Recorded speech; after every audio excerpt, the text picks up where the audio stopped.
You're watching Katu News on Digital. Good morning, everybody. Welcome into today's digital newscast. And I do have our reporter, Shelby Slaughter, here with me. Thank you so much for joining us, Shelby. And we wanted to talk to you about a story that Shelby worked on yesterday. So we want to make you aware that police are looking for a man that has been reportedly groping women in the Irvington neighborhood. Shelby, tell us what you found out yesterday. So this all started on Nextdoor. Women for the past several weeks have been making reports that when they're out on walks in Portland, in this Portland neighborhood, the Irvington neighborhood, which is a really nice area, they say that when they're walking, a man comes up to them, grabs their butt, and then runs off before they can do anything.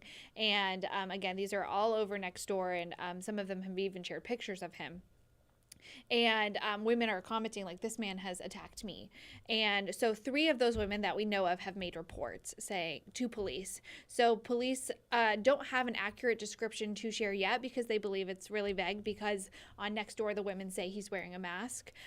So 3 women have made a report, and this is all stemmed from the last couple of weeks, the most recent being this week. So Shelby, I can't even imagine what is happening over there in Irvington. These women are having to deal with this. How did you first get into contact with the women? I know we were talking about this earlier, and you just went over to the Irvington neighborhood at one point just to, speak to them and find out what was going on. With a lot of cases, and especially when we talk about assaults, a lot of women don't report these cases. And so, there very well could be more women. So I do just want to say, if there's anyone out there who may have experienced something like this or have come into contact with this man in the Irvington neighborhood, police are really urging you to contact them. So yeah, we did go out there and just, walking around speaking with people. Everyone that we spoke with knew about this, and including a local school that sent out a letter to parents warning them. Yeah, we're going to actually get to that in just a second, Shelby. I brought some of that letter that we can look into that together. But before we get to that, I do want to talk about the police investigations so far into what's happening. What have police said about what they're doing, if they have a description of the suspect? So right now there is not a description of the suspect, and for all we know, it could be suspects. Yeah, that's true. We don't fully know if it is just one man. But I will say this, that police are out patrolling the neighborhood, and even when I was speaking with people yesterday, they did say they've seen cop cars patrolling the neighborhood. But we also have to think, too, Portland police is notoriously understaffed, and they have admitted that in the past. So, they are adding more people onto this case, but they are patrolling the neighborhood as they normally would, and officers in the area do know about it. Yeah, and I know you spoke with Portland police yesterday, so I just wanted to listen to a little bit of what they had to say about that, so just take a listen. We want to make it very clear. We empathize with these women.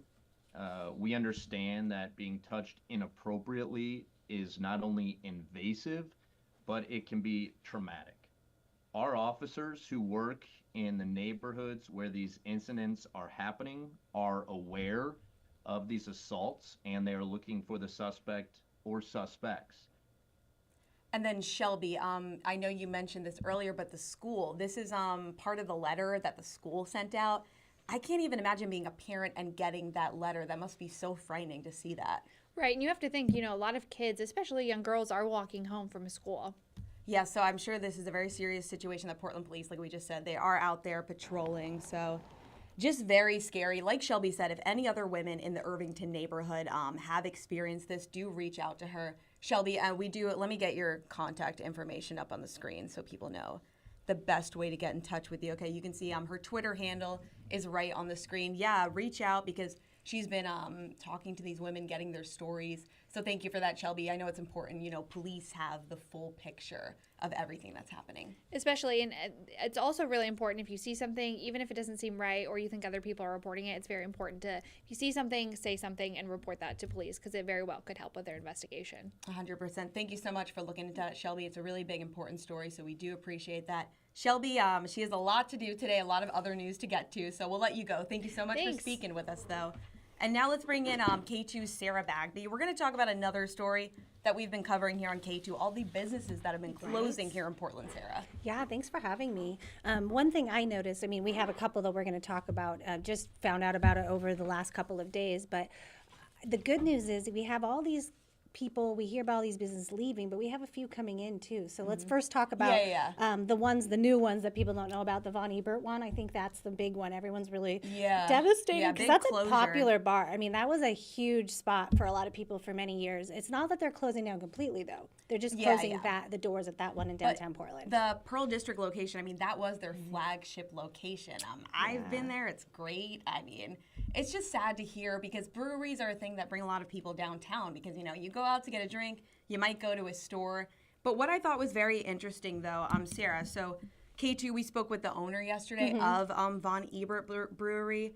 He said that sales in the Pearl District location, they've been down. That's why he's closing, part of the reason why. Okay. But what's very interesting is over in Beaverton, their Beaverton location, they're seeing 40% more foot traffic year over year. That's so good, it is interesting to see, though, like downtown locations seeing so much less business, but then in the suburbs. So, you know, maybe more people are getting out to the suburbs to go out. We've heard of that a lot, actually, of some people, some businesses closing their doors completely, some just moving out to Beaverton. It's a very popular space. We have a lot of business out there. What's also ironic is you have Nike closing down some of its shops, even though they're out in Beaverton, and they're doing these layoffs, but yet these businesses out there, the actual retail stores, are doing okay. So that's just kind of interesting. Another restaurant, though, yesterday, this was a big one, Boxer Ramen. They announced they're closing 4 different locations. Yeah. I mean, and not reopening. They're literally closing their doors, which is, that was a very popular ramen place. We have so many ramens, but that was one of the top ones, so it's kind of a surprise. And it's a trend that we've been seeing, you know, a lot the past year. We've seen small businesses shut down, but we've also seen, you know, some of the bigger box stores shut down, some of the more chain stores. So let's look at some other closures that we've seen in Portland recently. Let me pull this up for you. Yep. Yeah, take a look at your screen right here. We remember Nike on MLK Boulevard. Yeah, that one was the closed. community one. The community center, or the community store, rather. We're all bummed about Target downtown. Yeah, that's true. That was one of the good Targets. I've been to that one a few. Yeah. And then REI, anyone who's from Portland was really sad to see REI go because that's just part of Portland. That's kind of like an REI and Portland go together. We still have REI, but not downtown. And yeah, I remember when REI was closing, I think it was the day before they closed. I went out there with one of our photographers to speak about the closure and the last day. I mean, there were so many people there. And a lot of people that I spoke to said the exact same thing, Sarah. They can't imagine downtown Portland without an REI. I mean, it is Portland. I think every single person I interviewed actually said something similar to that. Yeah, they couldn't believe it. Now, what's interesting is REI is also connected to residences, so the residences in that building are doing fine. People are purchasing condos right above it. So we were also having issues, and you and I spoke about this earlier today, Noelle, about how there aren't as many residents in downtown Portland as in other big cities. Yeah. But that's starting to change too because we have the Ritz-Carlton, which came in. Of course, that's kind of higher end, right? It's a higher end yes, budget but for then some people Emmons there. Place, which is over in the Alphabet District, that is more for minorities, people with disabilities, even not homeless, but people who are struggling in some way or another. So they are trying to open up more residences, and then in addition, they're hoping it'll bring in more restaurants and retail. So all of the Ritz-Carlton, which now has Belle Pine Restaurant, which is new. Yeah, that's a nice restaurant too. It's really nice. But we need to make it affordable for everyone, right? So they're going to put more restaurants down beneath the Ritz-Carlton, hoping that it'll bring up some of the retail, some of the restaurants, and then, you know, make Portland thrive again. Well, you know, it's all connected, retail, restaurant, everything. So thank you for finding all that information, Sarah. I know a lot of our viewers were very upset to hear the Von Ebert Brewery closing. So I was too. Yeah, it's very upsetting. But thank you. At least there's a few more things opening up. So we'll leave it on a positive news. note of some new businesses opening up. That's right. All right, let's move to our next story right now. So, Sarah, this one is very, I don't even know how to explain this one. An Oregon fish hatchery, they're devastated after 20,000 salmon were killed. And let me pull up some images. Even the Department of Wildlife and Fishery, they were very confused about this whole story. They were scratching their heads. They said they've never seen something like this happen. So these are images right here from the Gardner Reed Sport Winchester Bay Steps Facebook page. This all happened Sunday night in Gardner. Douglas County Sheriff's Office says 22-year-old Joshua Heckathorn broke into the hatchery, poured bleach into it, and killed the fish. Then deputies found Heckathorn in the hatchery again on Tuesday. He did get arrested after that. But like I said, investigators say they have never seen anything like this before. So let's see what they had to say about that right here. We really have not experienced that here locally. I've been with the agency for almost 18 years, and in my time, I haven't really heard of a lot of this sort of just one person taking it upon themselves to apparently try and kill those fish. So. Yeah, Sarah, I mean, you just heard him say 18 years. He's never seen anything like this before. And it's a big blow to the Chinook salmon population, or otherwise known as king salmon, because they're already dealing with a shortage, Sarah. Right, exactly. And that's the largest salmon, by the way, the king. And we already have issues with trying to maintain the right amount of salmon. We have deals with, you know, the Native American tribes where they're allowed to fish a certain amount for themselves. We can't fish as much, so that we kind of rely on the hatcheries for our salmon supply. So this is tragic from every end. There's just no reason, completely unavoidable, but yeah, very sad, very sad. And these salmon actually specifically, they were designed for anglers to catch and take home. So they were kind of designed for people who may not have access to a boat, so you can kind of sit on the side of the river and catch the fish that way. So which is great. Even the volunteers, though, they said it may not recover from this. It's just devastating. They were devastated to hear that. That's no good. Let's go to some good news. There's some good news this coming is up. this is interesting. A new pet ER opened yesterday. This is awesome. It's very different than any other pet ER you've ever seen. So this one, it allows you to go in and stay with your pet when they're getting surgery or any kind of procedure. So let's look at the ribbon cutting ceremony that they had yesterday. Here it is, right up here. What a great idea. Yeah, so this is over in Beaverton. It's run by the Veterinary Emergency Group. It's their first Oregon location, but they have 76 nationwide. So like I mentioned, you can stay with your pet through all stages of their treatment. You can even stay overnight. You can put on a cap and gown, even into the surgery room. And I thought this one was interesting. There's no wait time there, and then there's also no lobby. Just to listen to what she had to say about this. This is the medical director at Beaverton. Okay. So there's no waiting in a lobby and being separated, wondering when you're going to get seen. The triage or assessment begins immediately when you walk through the doors. So you don't even have to fill out your paperwork. The doctor will see you within 60 seconds to start beginning to assess if you need immediate care. And we keep people and their pets together through every phase of the treatment process.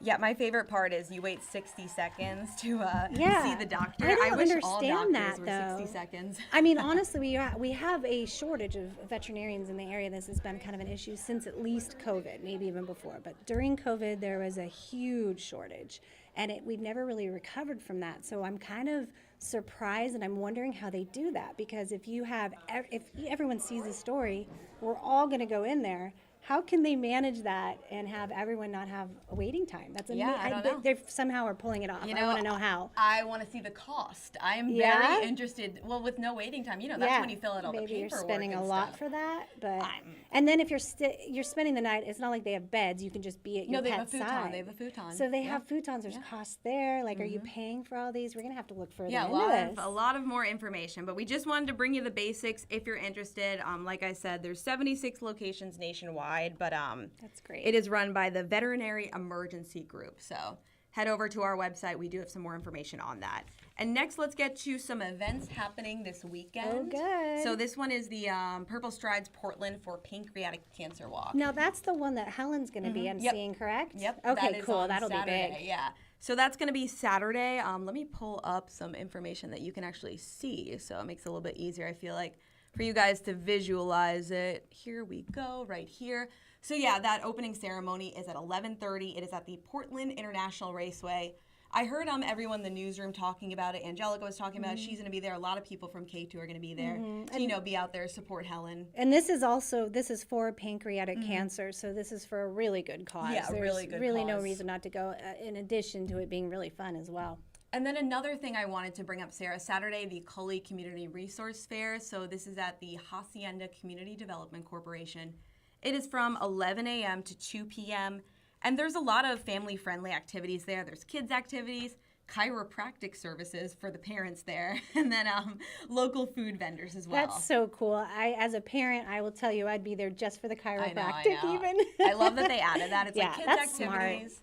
And then something for the parents to be able to unwind and have a nice Saturday Undo morning. the damage of the kids. 100%. So, Sarah, we're looking at these events.